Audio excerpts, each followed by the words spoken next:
కొత్తిమీర పైన పుదీనాకు చల్లుకుందాం. చల్లుకొని మూత పెట్టి ఉడికిద్దాం.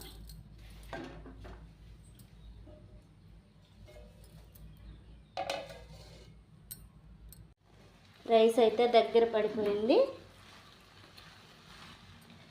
కొద్దిగా 5 నిమిషాలలో రెడీ అయిపోద్ది అన్నమాట.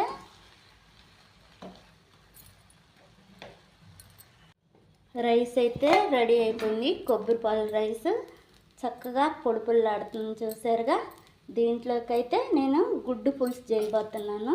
చికెన్ కర్రీ అయినా బాగుంటుంది, పెరుగు చట్నీ అయినా బాగుంటుంది. నేనైతే గుడ్డు పులుసు చేయబోతున్నాను. చాలా బాగుంది కదా పొడిపుల్లాడుతా రైస్. కొబ్బరితో పాలతో చేసిన రైస్ రెడీ అయిపోయింది. అలా దీంట్లోకి గుడ్డు పులుసు కూడా రెడీ అయిపోయింది. రెండింటి కాంబినేషన్ చాలా బాగుంటుంది. చికెన్ చార్వాకు కూడా బాగుంటుంది. అదే కాకుండా పెరుగు చట్నీ కూడా సూపర్గా ఉంటుంది.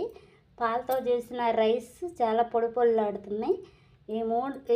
ఈ 20 కాంబినేషన్ ఎలా ఉందో నాకు కామెంట్ల రూపంలో తెలియజేయండి.